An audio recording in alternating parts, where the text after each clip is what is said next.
I had a couple of walnut logs over there and split one of them, and I turned an actual pole down there at Woodcrest, and it was Al Skirt. Had Al Skirt on, and he was talking a lot about grain pattern in the bowl, and I tried to get this one as good as I can, and I think in the long direction I did pretty well with it, but and that you do when you set it up on the lathe. The getting this thing centered in the bowl, you get a good shot of it. There you are. You can see that it's not quite centered. Got more space on this, less space on that side, more on this side.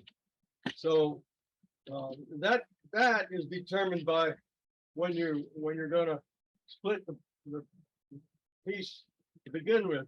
When you either tilt the log one way or the other, that center of that grain is gonna move for you. But to get the grain in the other direction, couple of things that I do. I can demonstrate it better with this. When I prep a blank, I use a disc, a round disc, drive it in and hold it on there. And I put it on the bandsaw, and I'm not trying to cut a round circle. I mean, the lathe's going to make it round. So I just cut the corners off and get it close. Well, then I'll drill a hole. Gotta find the right camera here. I'll drill a 1-inch hole in here so that my spur drive will go in there. Now, talk about spur drives a little bit. This spur drive is here with the lathe. And years back, I had one of these. It's got the solid pin in the center. And I put that up on there and get a hammer and drive it in. And it still spun out on me. I had a nightmare with it, so I never used that thing. I think I have one or two of them in my tool chest, but I don't use. What I use is this, which is a one-way. I think I paid $65 years ago. Just recently, I saw these for about $45. They'll go in the chuck. They go in the chuck jaws. They have a flange on them. But the nice part about them, they have a spring-loaded pin. And so the pin finds your center, then it backs off and your spurs get a good solid bite. So I put that in the chuck. And so that way it's much quicker to switch from the spur drive to the tenon and gripping it with the jaws. On the other thing, I have a one-way coring system. So you have these Sorry, hold on a second. Hold on a second, I'm sorry. I'll get that. Hang on a second.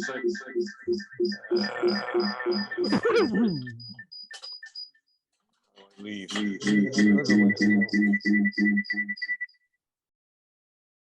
about that. A lot of feedback. Yeah. I lost the camera here. Well, I can't see what I'm showing here. Second, I'm sorry, I made a mess here. Hang on a minute. I'll get it back. Ron, Okay. is that the spur drive? Yes. Is it one-way specific, or does it work on any chuck? It'll work on any chuck. This is made by One Way. I bought it from One Way, but as I said, I don't even where I saw it. It might have been Wood Turning Wonders or somebody is marketing one of these. it was about $45 the last time I saw it. A month ago, I just saw it in passing. I didn't really look at the detail on, but they're still available. The spring-loaded pin is a nice part of it. And a lot of times you turn a wet board or whatever, it'll get pressed back and you get filled with chip. You take the piece off and the pin's still in there. There's a set screw here. You take the set screw out and pull the pin out and clean it out. A lot of times you just pick the stuff off there and it'll pop out. But when I'm using the tailstock, you've got these large diameter ones that come the one way and different ones that come with the system. Well, when I'm using the coring system, And if I have a real high bowl, I have to bring the handle over in front of the center. And so I needed a narrower center, live center. So I have an extension on here, number 2 extension. And then this live center I bought from Packard. Packard Woodworking. I think I bought both of these from Packard. So that's what I use for a live center nearly always.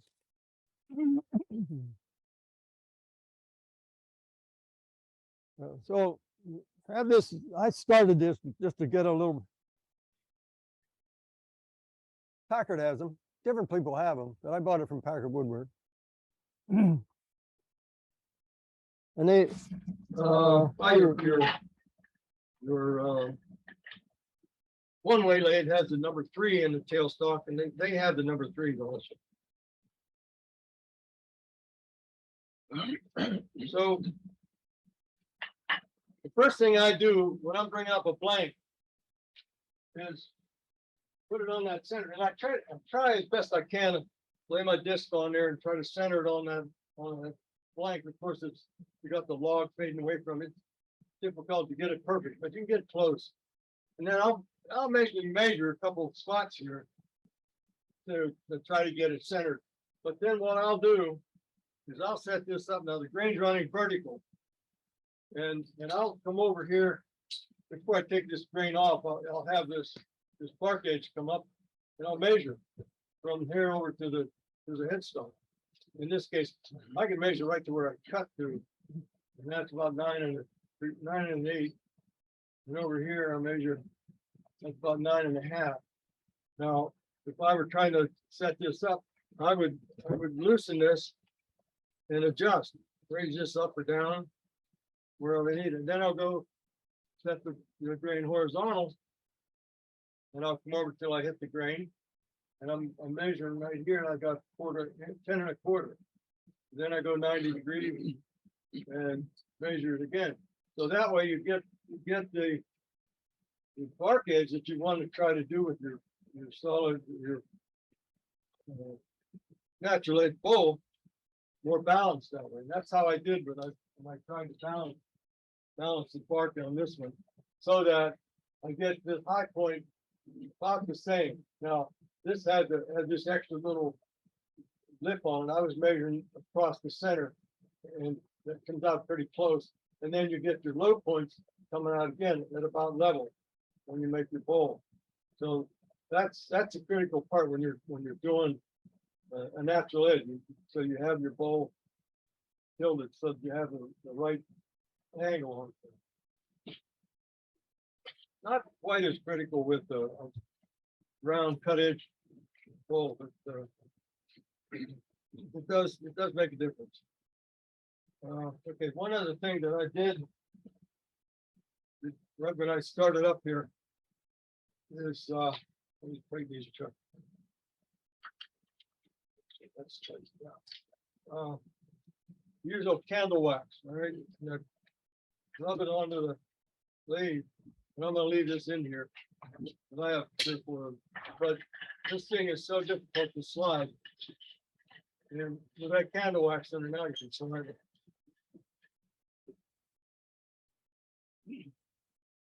So I'm gonna finish rounding this off and start hauling it out.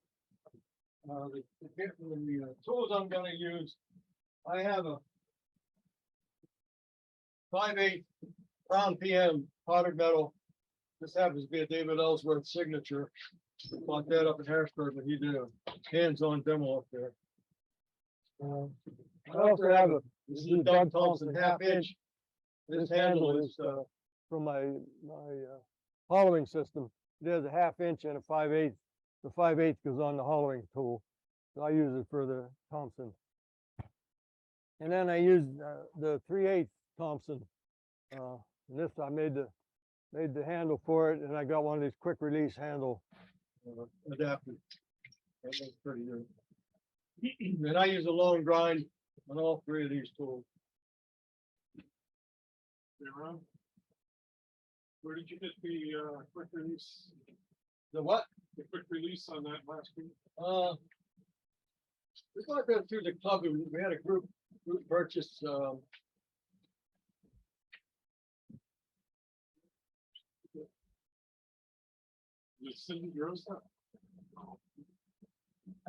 can't think of the one.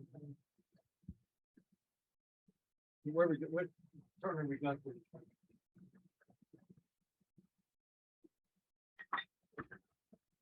So I brought my little short pull rest, which I like to use most of my turning, and I also brought, to get into hollowing, I brought my curve tool rest. I don't use this short one very often. It actually gets in the way. I've thought about cutting it off and just use the big heavy one. It's heavier and fits more the size of the bowls that I do. And anything smaller, I can use the little one to get in.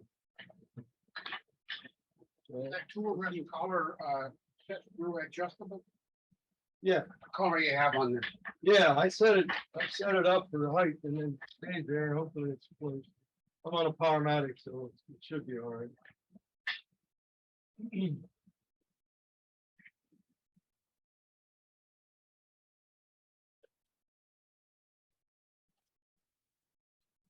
the other thing I know, just out of habit, I set this handle such that it's always in the same place. If I use it, some of these shafts are a little bit different in height, so this handle will turn down a little bit. I'll move it, so I want to have it in that same spot all the time. That's it. That's it. Yeah. I like to wear a hat. Crap out of my beard. Play ball. Yeah, the room mics are gonna go off now, so that we're gonna have the mic from behind the face shield.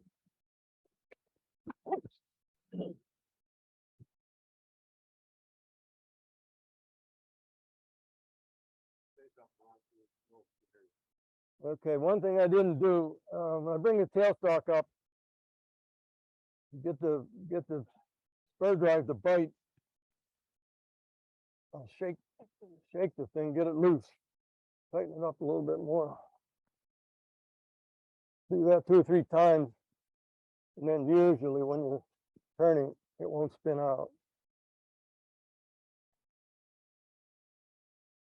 That table's a little close. I want to back that up a little bit. That's good. That's it.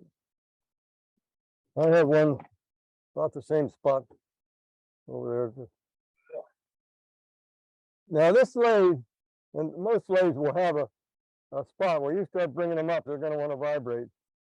And there's usually a spot you can go over that. Now I can feel the floor shaking. That's shaking pretty good. I would go a little higher, but the floor is starting to shake pretty much. I think I can get it down.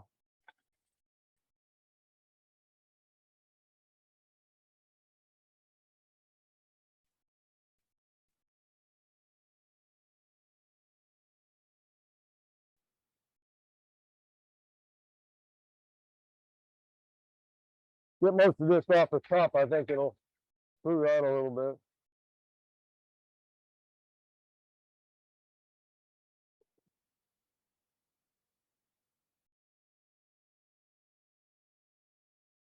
What's the grind angle on that gouge, you know?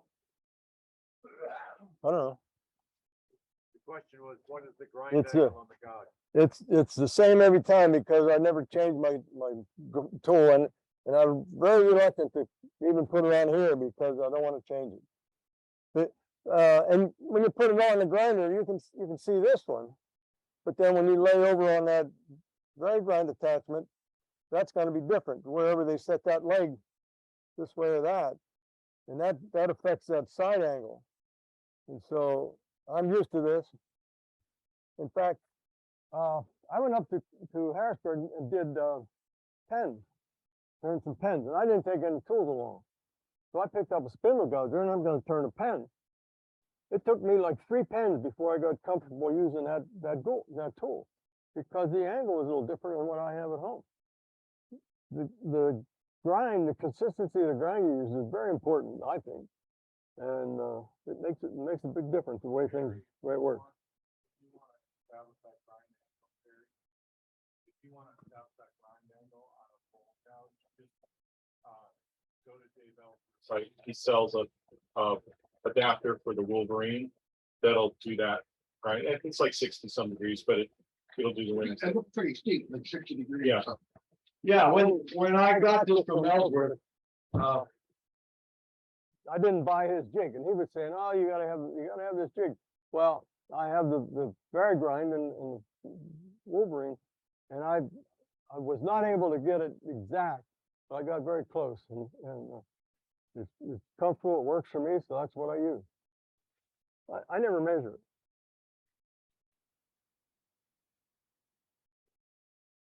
Something's hitting. A little bit of bark right there.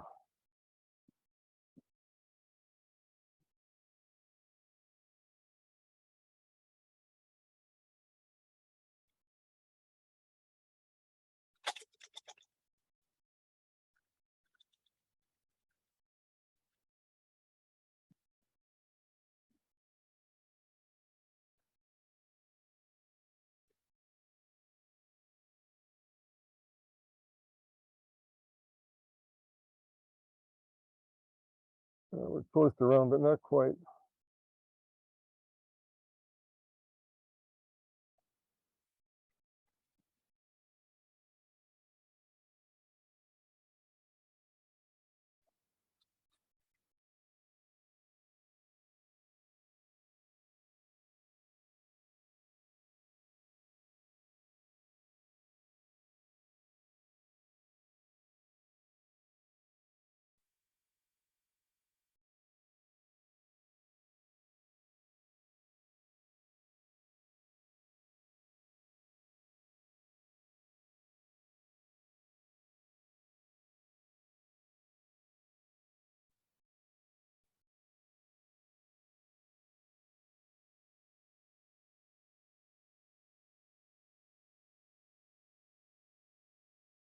A little bit more.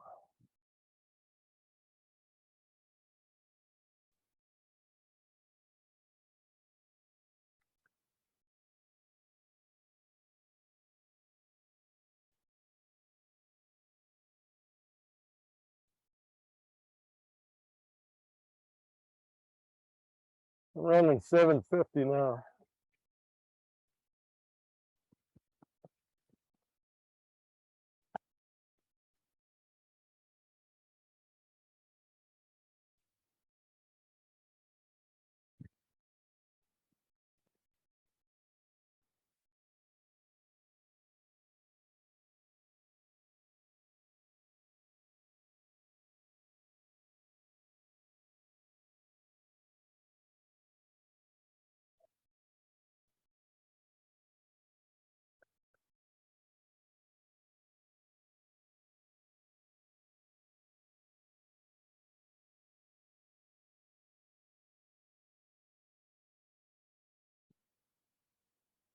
And when I'm roughing, I do either a pull cut or push cut, whatever just feels best for me, just to get wood out of the way. I usually try to finish with a push cut.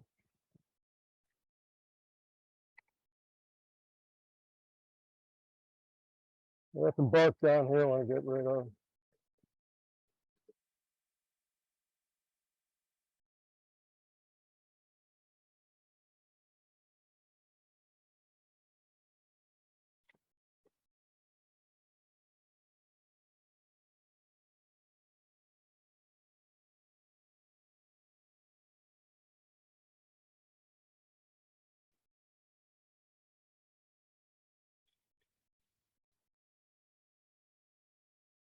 Whenever you're roughing, you get away from the tool rest real quick, because you take off those high spots and they get out of get away, and tool rest gets farther away.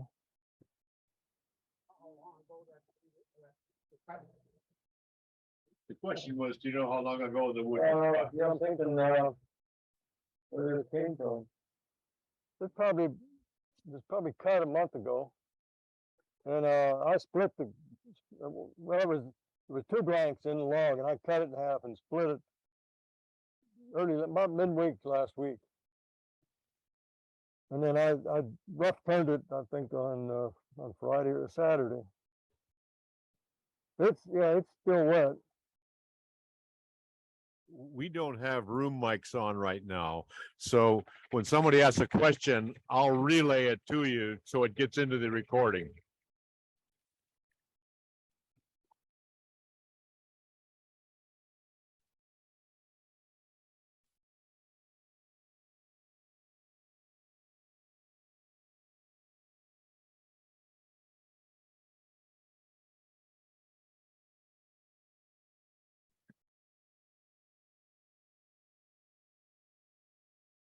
Now, one thing I didn't do since I already had this started, I have a foot on this side that I can grip it in the chuck.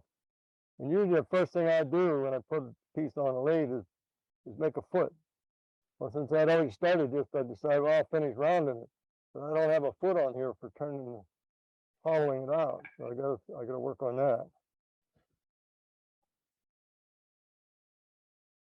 And right now I got half or 3/4 of an inch of bark on the bottom that I can't get a hold of. That's not gonna hold anything.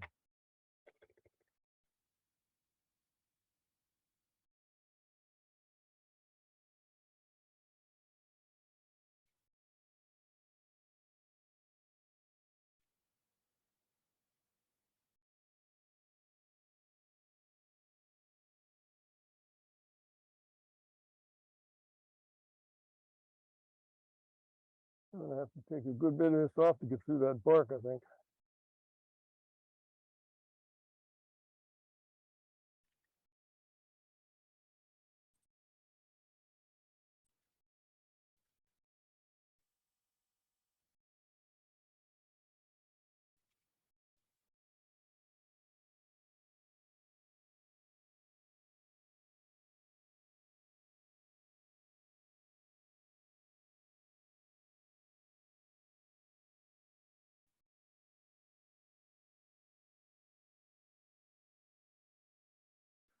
Now with this tool, I can make a pretty good tenon that'll grip in the chuck. But I did bring my 3/8 pedal on, which I like to use to get in that square corner.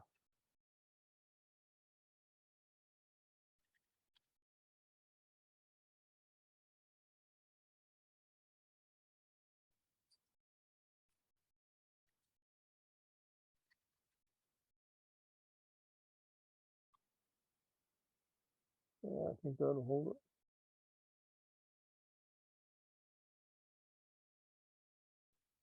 Take a little more off of there.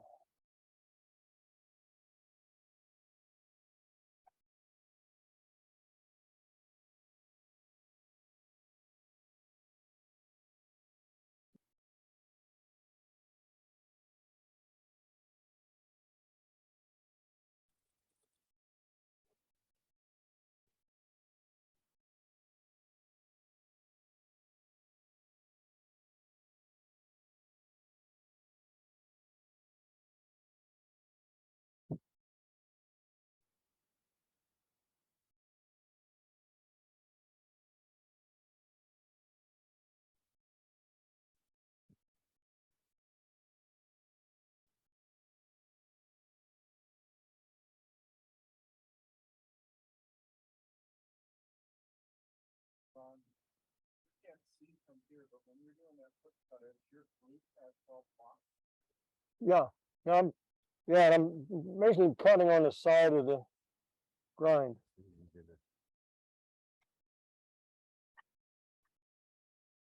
That overhead camera doesn't show that. Does, but it's hard to see. Yeah, hard to see. We could zoom that in a bit if somebody wanted to work it. The panel on it.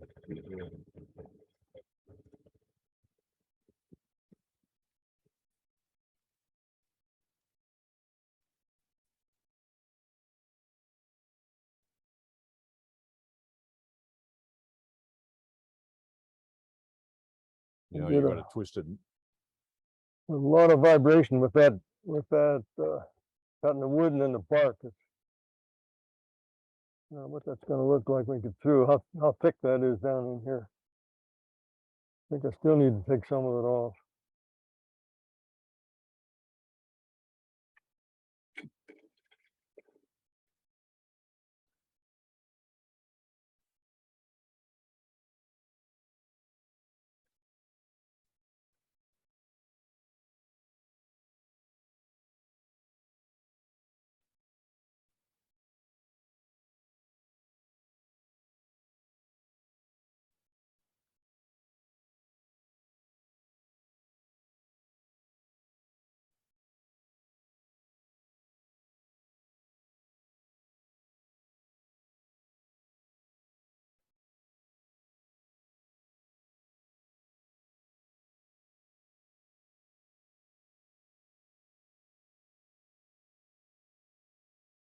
Now that I have it round, I feel reasonably safe making a minor adjustment to the tool rest.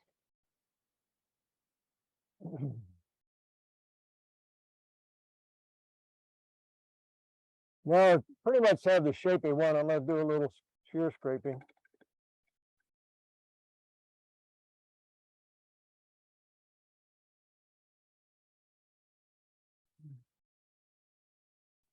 When I'm turning, you can hear that bouncing on there, and you shouldn't be able to hear that. That should cut better, but it's going on and off of that bark. That's having some effect on it. The other thing is, you got to keep a really high. When you have that situation, you have to keep a tight pressure down on the tool rest, so the tool can't bounce in and out.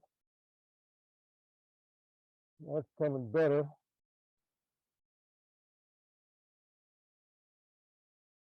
I took a lesson with Ken DeBay up in Connecticut many years ago. He's since passed away. And he taught me this shear scraping. I thought, there's no way I can put that tool up there with that edge right against that wood. I can't do that. Well, he showed me how to do it. But every time I do it, I keep hearing him yelling at me, lower your handle. I would always get up, and basically when you're up there, you're scraping. When you're down with an angle, you're getting a shear cut. And that's what he wanted me to do, and I would keep coming up. He kept yelling at me, lower the handle. Lower the handle way down here below my pocket, right up against my hip.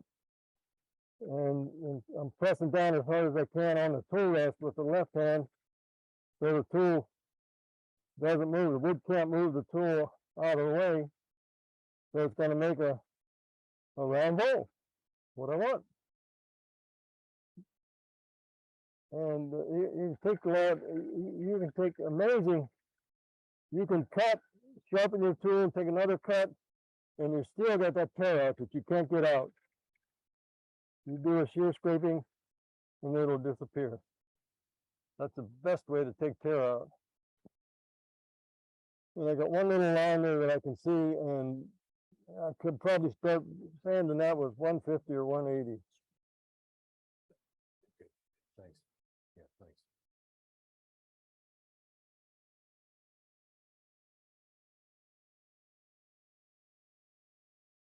Now this is wet wood, so it's probably going to change. And if I turned it with a thick wall for distortion, you'd have to return inside and out. So I'm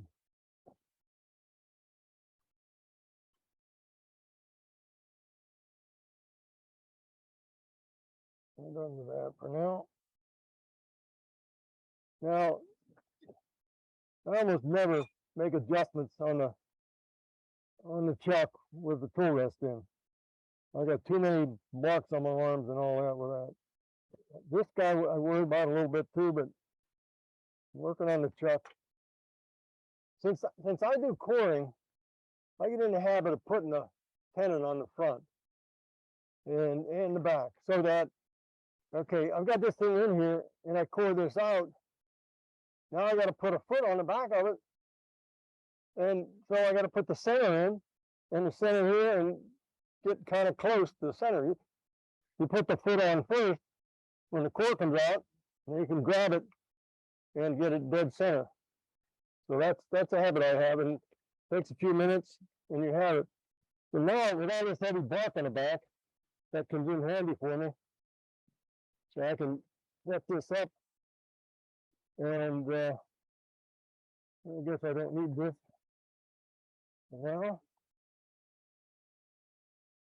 I can take that bark off and make the bottom so that I can hold it in the chuck and haul it out.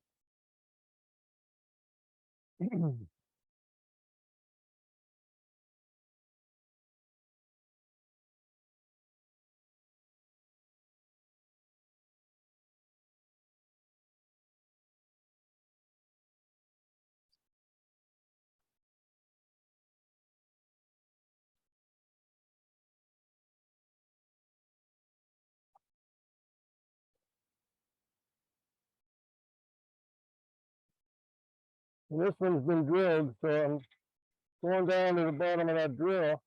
I'll try to undercut this anyway, so that when I get done with the bone centered around on the table or whatever, kind of sit flat. Now I want to make a positive center in there.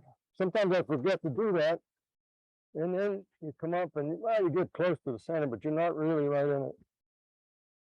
So it's good to put that center in. All right, now we can hollow it out. There it is again, that center's in there.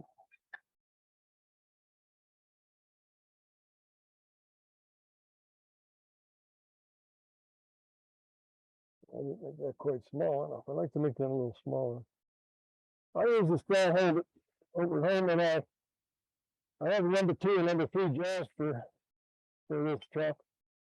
I almost never use them. Use the number 2 all the time. I have a one-way Talon truck, and I have the 1-inch spigot jaws for that, and the number 2. And that one I do vary the jaws back and forth. Right now I have the spigot jaws on. Okay, we don't need this for now. I use this a lot of times for roughing out. Then I'll use the 1/2 inch to make the final cuts. And the finished cuts, I use that little 3/8. Does a nice job getting down in there.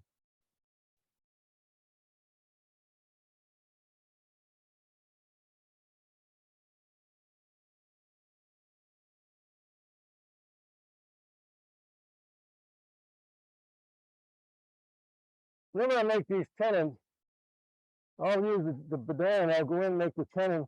Then I'll go over about half the width of the tool and make another cut so that if I wanted to use the expansion jaws, I can do that. I got plenty of room for the jaws to go in there. I think the 3/8 is wide enough, but I make it a little wider.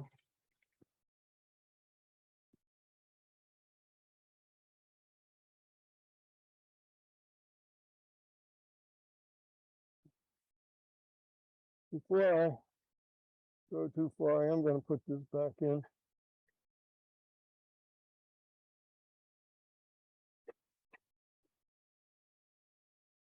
I like to, just for safety, keep that in while I'm taking out some of the heavy stuff, heavy cuts out of the outside. Out here, you have a chance of getting a heavy cut and pulling the bowl out of the chuck. So that helps a lot for that.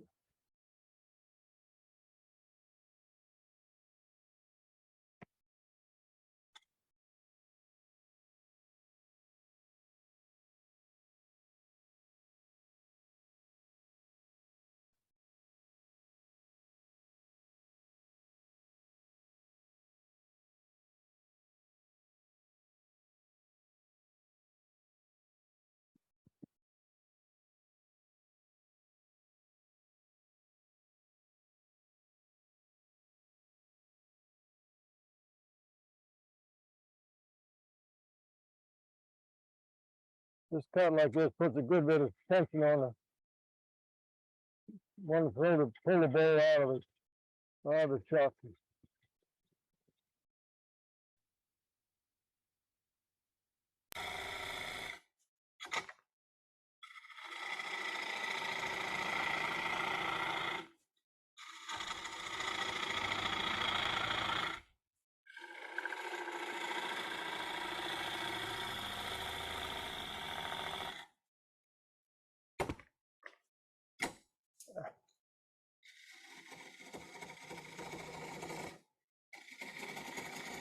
Then everything to back up the tool, when you come into the wood, it's going to kick back on you.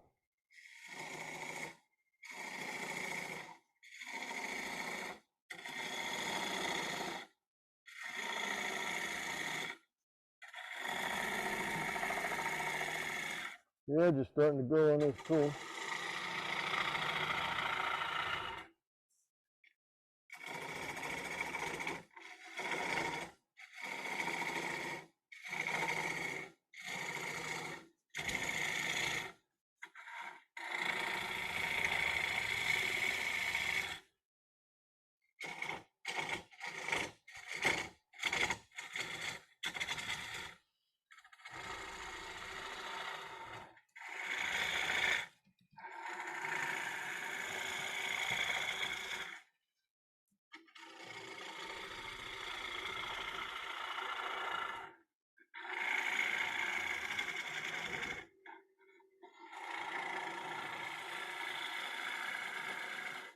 This thing will reach over the tool rest pretty far, so you always have to be concerned with that. These powder metal do break once in a while.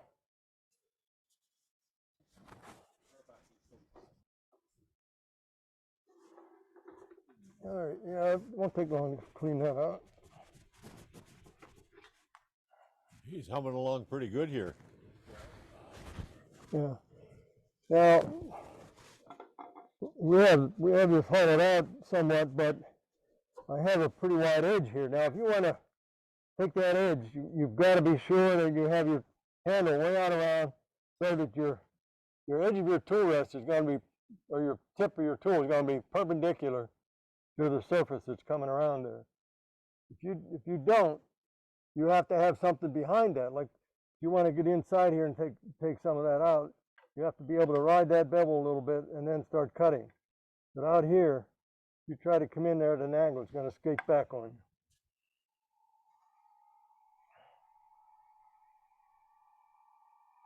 you. And I can do this with a pull cut like so, and make a shoulder that I can go in there, but you can go in this way also.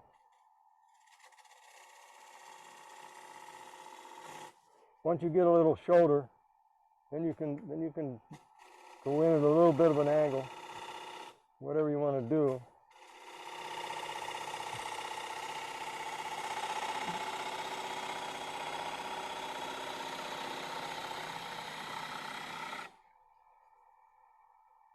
Tune that down just a little bit more.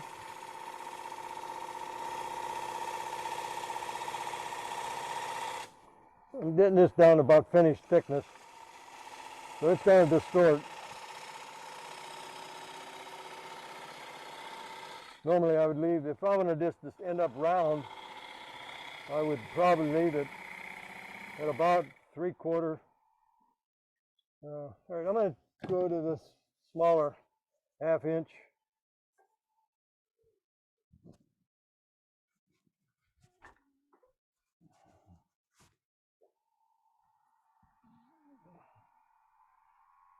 Now I got the outside shear scraped pretty well the way I want it. I'm going to try to get the rim, the face of the rim with a rounded top on it.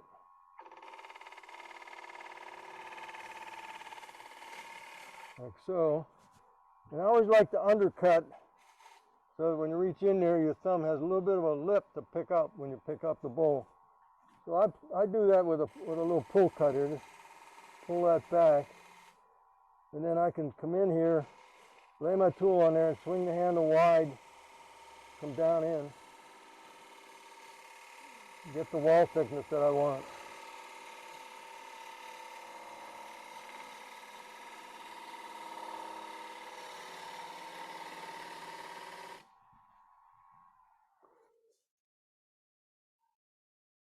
It's pretty good. I can see some ridges there. That small tool will take some of that out. I'm going to hollow some of that out at the bottom. Now I'm up over 1,000, and I don't have any shaking.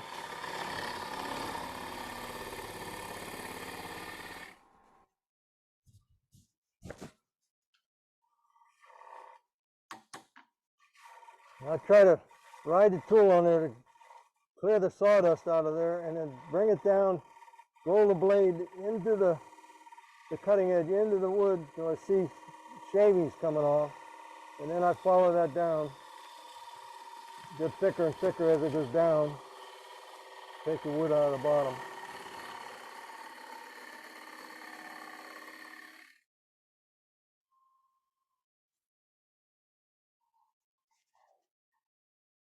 I like to work the wood down about an inch and a half at a time. So I'm going to go to this other gouge that I like. This one I like for finishing. It's maneuverable. It's a small tool. You don't want to reach over too far with a heavy cut, but I can get a real nice cut with it.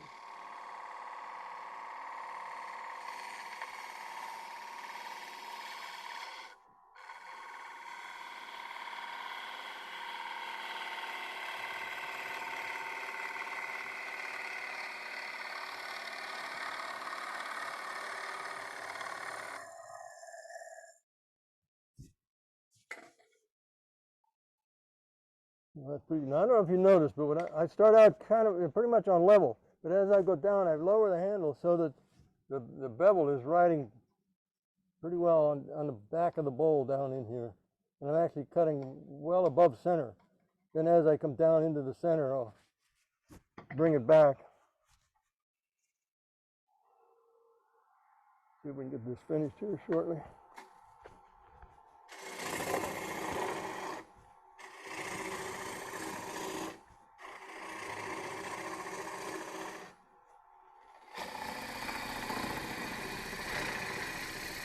I brought a couple of scrapers. Well, the one scraper that I use in the bottom, if I can't tool this move, Powermatics are notorious for that, letting the banjo moves on it. Got to really pull them down.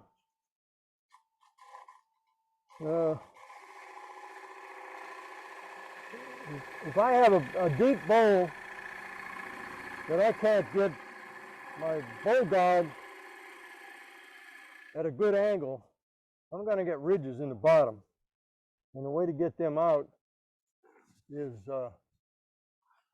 with a scraper. I scrape them out.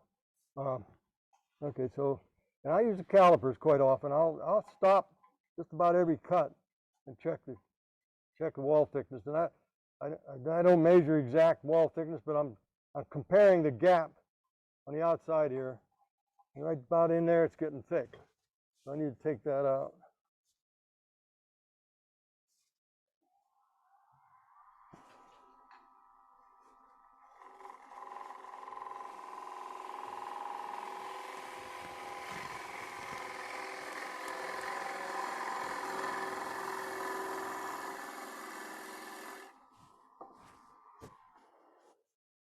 All right, I got to get that center out of there.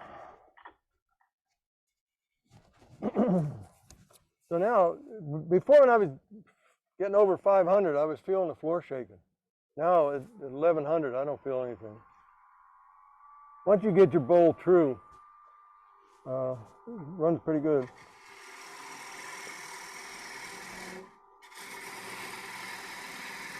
Of course, I'm working on concrete, so I don't feel a floor shake.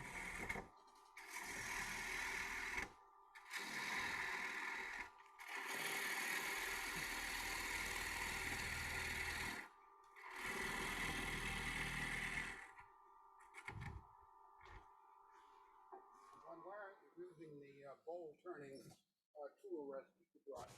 Yes, curve. Well, I had that center in there. I got it out of there now. I was just thinking that it might be a time to do that. I can still reach in pretty well with this.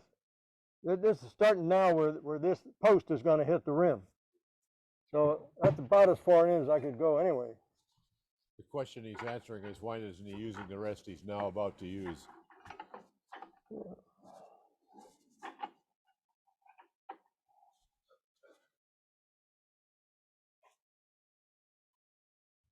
You know, on a bigger bowl where this fits in, it's really nice. You can just glide right down. That really gives you good shape on the piece. But yeah, that gets down in there pretty well.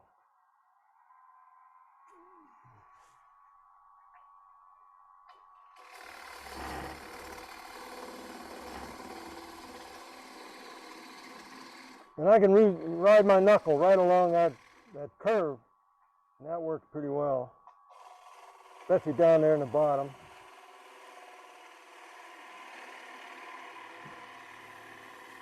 So you're not going to use a bottoming tool?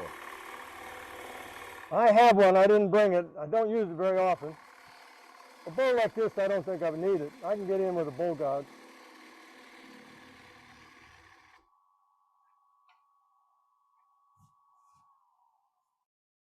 I think my bottom is thick. Yeah, I'm thick in there yet too. Bury my ruler.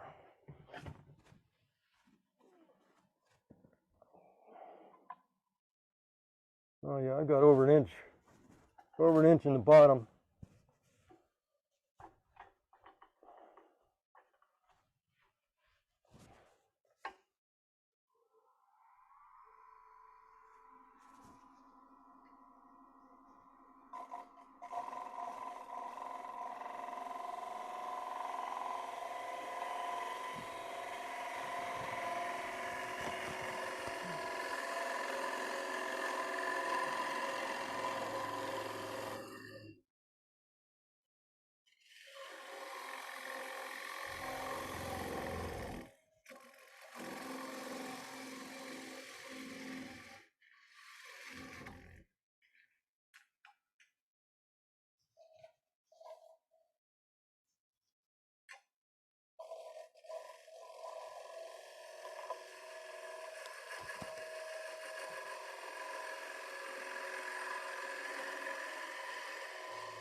All right.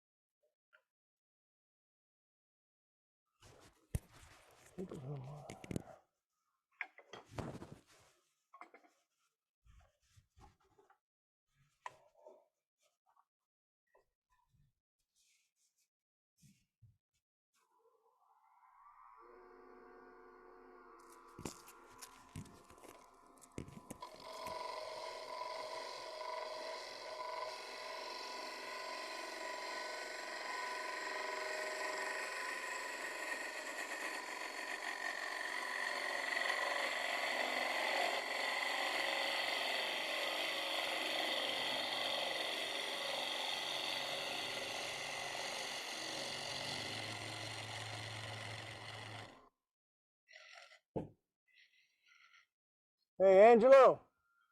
Jimmy Clues. Finally came to me. He was pushing them pretty hard. You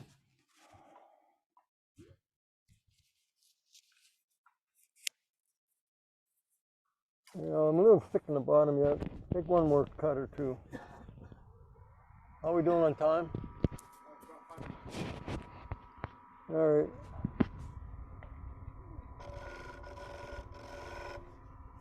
Let's check the size here a little bit.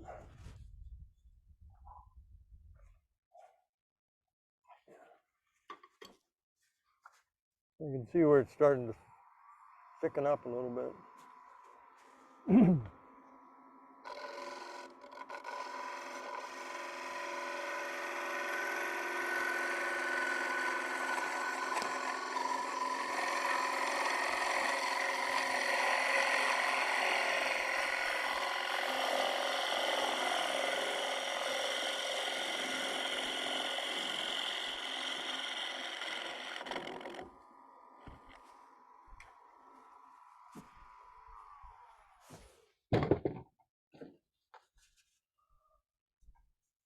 Now, I actually don't think I need that scraper in there, but I'll just show you a little bit about scraping. I like to raise the tool rest a little bit more.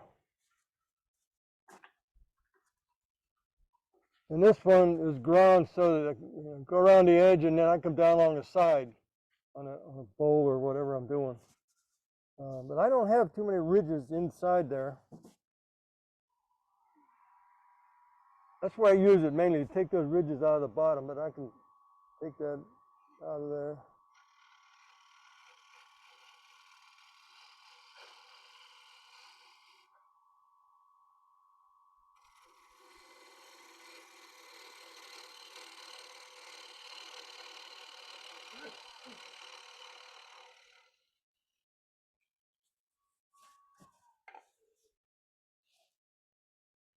Yeah, it might be a little better. I got a little bit of a high spot right here on the side. See if I can scrape that out of there. Probably blow it up. Scraping the sides after you're going away from them, not a good idea.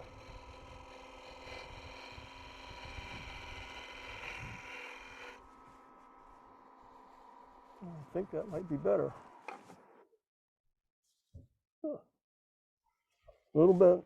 Okay, there it is.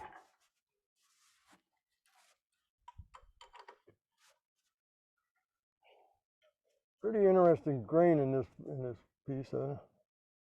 Bark is coming out of here that I left on. Wrap it around.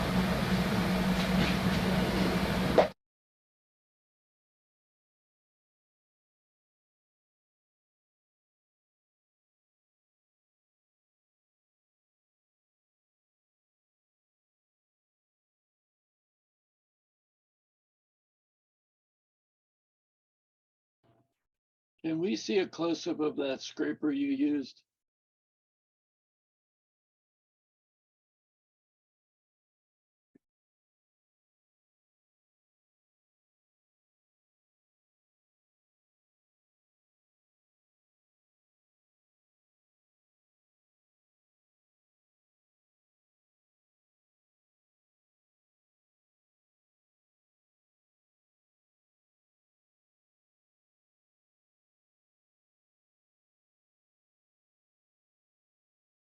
It's 3/8 inch thick, right?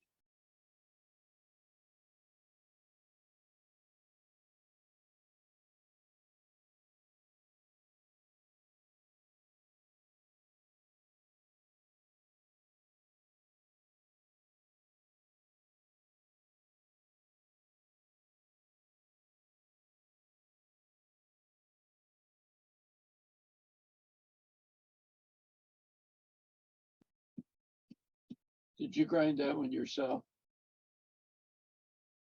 Yeah, I just put it on the grinder, and where we at here? You know, just bring it around the side of the wheel. Let's see, you got your wheel here, and just lay the side on the wheel, bring it around. And when I come around the front, I go around just a little bit over center so that it pulls that corner back just a little bit, the front corner here. I'll come around the wheel and pull it back. You ever It's take just that, like- Let's see here. you ever take that sharp corner right off? No, it sort of, it's not sharp because I'll come across the wheel like so, and then I come around, and rather than just stopping square, I'll come on around so that it takes that top end corner off of there. Not a real sharp corner. And you wouldn't use a negative rake scraper? I tried that one time, didn't see any difference. By raising the tool rest up, you get the same effect. It's no big thing. I mean, if you want to leave your tool handle level, yeah, you need a regular rake. 6 of one, half a dozen the other, in my way of looking at it. People rave about them. I'm not sure. Okay, how we do the bottom? All right, there's a piece of foam. Put that up on there. Put that up there and get the tailstock in, and it's done. turn it down. I turn little beads in here, make this into a bead, make this corner of the Go corner for of the it. bowl right here. I turn a bead maybe, and then the foot gets all turned down, but a little bit of a bead at the end. Then the bowl sits on a bead. But that's it, tailstock and that little live center. So that's what I do all the time. While you guys are setting up your vacuum chucks, I'm done.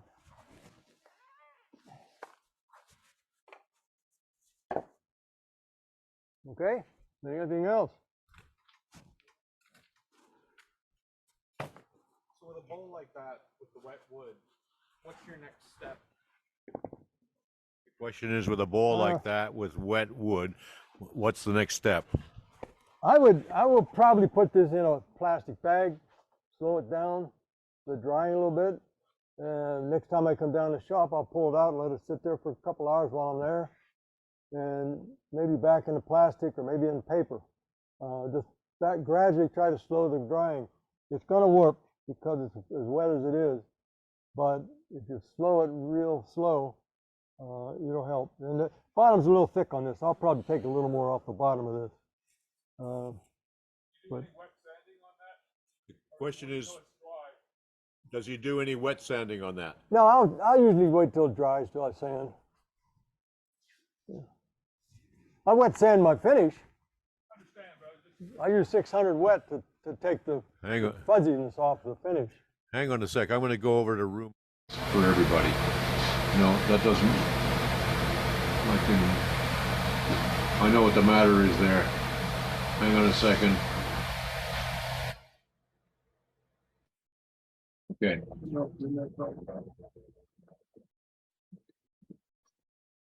Now the room mics are on. You can all Pretty talk. much it. Anything else? Ron, did you intentionally include the pit in your blank? Yeah, it's the way Up at the rim, it looks like your pit is right there. Yeah, I should probably take some of that off of there. It's starting to crack down there already. Yeah, I didn't notice that when I was doing that. I should take another half inch off the top of that. Yeah, it's gonna crack down through there. But no, I try to take that off, usually. Did a good job on the symmetry on the inside. Yeah, and that's to say, that's where your balance comes in. This way or that way, you're gonna get more or less of that. That was about that high and that was about the same. If you had that off at an angle, one's gonna be more brown and the other less. So, and that, how do you do that and whatever? I mean, measuring from something solid like a tailstock, your headstock, over to your blank, it's simple. It's easy. I do that most all the time and try to get it balanced out a little bit. As I said on this one, this piece had so much crazy grain in it when I cut it or split it cut the log in half. I decided I wasn't going to worry about the grain pattern perfection on it, but I do try to get the high points and the low points balanced, and that's what I did on here. But had I thought about that a little bit more, where you split that log tells you where this is going to fall. It's going to either be here or here or however. So if I'd have split that log a little bit of a different angle, the grain pattern would have been more centered. And I'm pretty good this way because of the way I set up on the lathe. But this way was done already when I cut it in half. Because your grain's running at an angle through the log. If I'd have brought it up, the grain's running more vertical. There probably was a defect or something in the log, and I decided, well, that's where I'm going to cut it. Well, you mentioned the way you split the log. Doesn't that also? I mean, logs. The growth range on trees is very rarely uniform all the way around.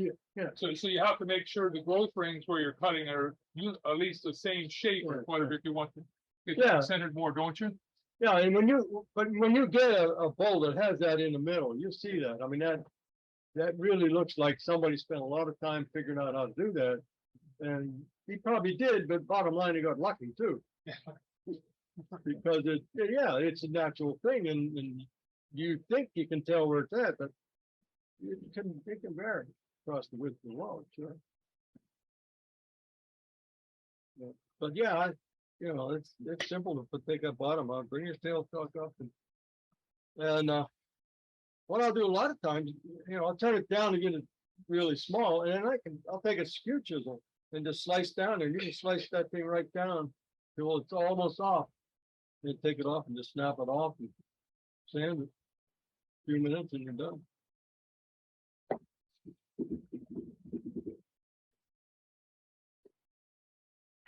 Any other questions from anyone in the house or at home? Right. Thank you, Ron.